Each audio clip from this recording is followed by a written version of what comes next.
क्या आदमी सड़क पर निकलना छोड़ दे? क्या गुंडों के मन में पुलिस और प्रशासन का खौफ खत्म हो चुका है? क्या योगी राज में भी गुंडे लोगों का जीना मुश्किल करके रखेंगे और पुलिस सोती रहेगी? जी हां, इलाहाबाद से आज कुछ ऐसी ही खबर सामने आई है जो आपको आज रात चैन से सोने नहीं देगी। देखिए। अपने पति के शव से लिपटकर रो रही नीतू सिंह चीख चीख कर यूपी की योगी सरकार से पूछ रही है कि ये कौन सा राज है कि राह चलते शख्स की गोली मारकर हत्या कर दी जा रही है। ये कौन सा गुंडा राज है? चलते फिरते आदमी खाना लेने जा रहे हैं तो गोली मार दो। ये कार के उस पार थी, जब ये लौट के गिर गए जमीन पे तो मैं क्या करती?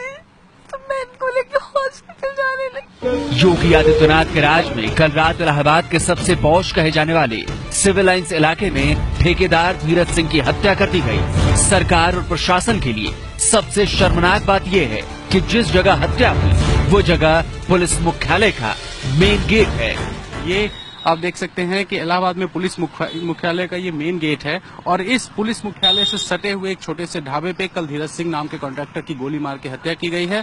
और पूरे फिल्मी अंदाज में जो अपराधी थे वो यहाँ आए, उन्होंने धीरज सिंह के ऊपर 4 राउंड फायरिंग की, जिसमें मौके पर धीरज सिंह की मौत हो गई और साथ ही उनकी पत्नी नीतू जो है वो गंभीर रूप से घायल हो गई। इसी ढाबे पर कल रात रोटी पैक कराने के लिए धीरज कार से उतरे थे।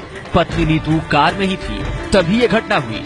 ये गए थे नान पैक कराने के लिए, मैं गाड़ी में बैठी थी, अचानक से 2 लोग आके गाड़ी में बैठ गए और फिर मैं तुरंत हक बगा के मैं गाड़ी से बाहर उतरी। वो भी दौड़ते हुए गाड़ी की तरफ आए। वो लोग गाड़ी को न बढ़ा रहे थे न स्टार्ट किए, मतलब इतना टाइम उन्होंने हमें दिया कि मैं बाहर निकल आऊं, सब कुछ था। और फिर उसके बाद 5-10 कदम ही गाड़ी उसने आगे बढ़ाई और फिर पीछे वाले ने मेरी तरफ गोली चलाई, आगे वाले ने इनको गोली मारी। पुलिस अभी तक ये साफ नहीं कर पाई है कि हत्या किसी रंजिश का नतीजा है या फिर बदमाश किसी और मंशा से कार में घुसे थे। सीएम योगी कल इलाहाबाद आ रहे हैं। नीतू कह रही हैं कि जब तक योगी उन्हें इंसाफ नहीं दिलाते पति का अंतिम संस्कार नहीं करेंगे। जब तक योगी बाबा वो आ रहे हैं ना इलाहाबाद में, कल वो आए, जब तक वो यहाँ आएंगे, जब तक वो यहाँ आएंगे नहीं और वो मुझे अपने आप बोलेंगे नहीं कि वो मुझे एक दिन के अंदर ही मेरे पति के कातिल को पकड़ के देंगे, मैं लाश को आगे भी नहीं देखने दूंगी। यूपी पुलिस के लिए इससे शर्मनाक और क्या हो सकता है कि पुलिस मुख्यालय के सामने सीएम के कार्यक्रम से महज 40 घंटे पहले हत्या हो जाती है। लग तो ऐसे रहा है जैसे बदमाशों में सरकार और पुलिस का कोई खौफ नहीं रह गया है। योगी जी जागिए, आपकी पुलिस सोई हुई है। पत्नी की चीख रोंगटे खड़े कर देने वाली है। रो रो कर उनका बुरा हाल है और उन्हें इंसाफ चाहिए। हुआ क्या इलाहाबाद में, इस घटना को आप इस तरीके से समझिए। धीरज सिंह ढाबे पर रोटी पैक कराने गए थे और पत्नी कार में बैठी हुई थी। इसी दौरान 2 शख्स कार में घुस जाते हैं, एक ड्राइविंग सीट पर जबकि दूसरा पीछे की ओर बैठा रहता है। इस दौरान पत्नी नीतू सिंह कार से निकलकर भागती हैं, पति धीरज भी कार की तरफ भागते हैं। तभी बदमाशों ने दोनों पर गोली चला दी। धीरज की मौके पर ही मौत हो गई, पत्नी को गोली लगी, कार लॉक हो गई और दोनों बदमाश वहां से फरार हो गए। नीतू ई रिक्शा पर पति को अस्पताल लेकर गई, लेकिन जब तक अस्पताल वो पहुंचती धीरज की मौत हो चुकी थी। ये सब उस जगह पर हुआ जहां इलाहाबाद पुलिस का मुख्यालय है।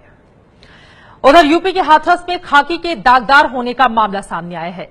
आरोप है कि 2 होमगार्डों ने चेकिंग के दौरान घर से भागे एक प्रेमी युगल के बैग से 3,65,000 रुपए लूट लिए। कितने पैसे लेके जा रहे थे आप? 5 लाख थे, 5.25 लाख करीब। होमगार्डों ने कितने पैसे निकाले? उन्होंने सारे निकाल लिए, मतलब मेरे पास तो बस इतने आए थे 1,10,000। लड़की ने शिकायत करी है। इस शिकायत पर जो है दोनों होमगार्ड को चेक करवाया गया, तो इनसे जो है 1.5 लाख रुपए बरामद हुए। और उधर मैनपुरी में रंगीन मिजाज दारोगा की करतूत ने खाकी को दागदार कर दिया। पुलिस से अपनी फरियाद करने पहुंची महिला मोबाइल नंबर लेकर दारोगा जी ने महिला को अश्लील मैसेज करना शुरू कर दिया। मेरा घरेलू मैटर था। हाँ, घर वाले मारपीट दहेज को लेके करते थे, तो मैं वहाँ लेके शिकायत गई थी।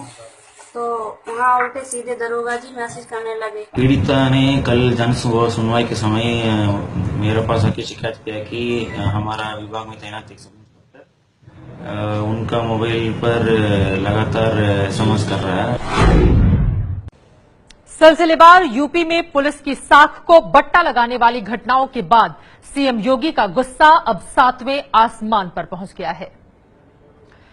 मुख्यमंत्री ने डीजीपी और गृह विभाग के अफसरों की क्लास ली।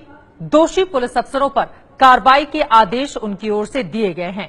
दोषी पुलिस अधिकारियों को बख्शा नहीं जाएगा, आदेश उन्होंने दिए। योगी ने कहा है कि अब से खुद लॉ एंड ऑर्डर की वो मॉनिटरिंग करेंगे। अफसरों से योगी ने कहा कि मैं सब देख रहा हूं, अब पानी सर से ऊपर जा रहा है। और ये बात सच है, कानून व्यवस्था यूपी की योगी सरकार के लिए सबसे बड़ी चुनौती बनी हुई है। ये है एबीपी न्यूज, आपको रखे आगे।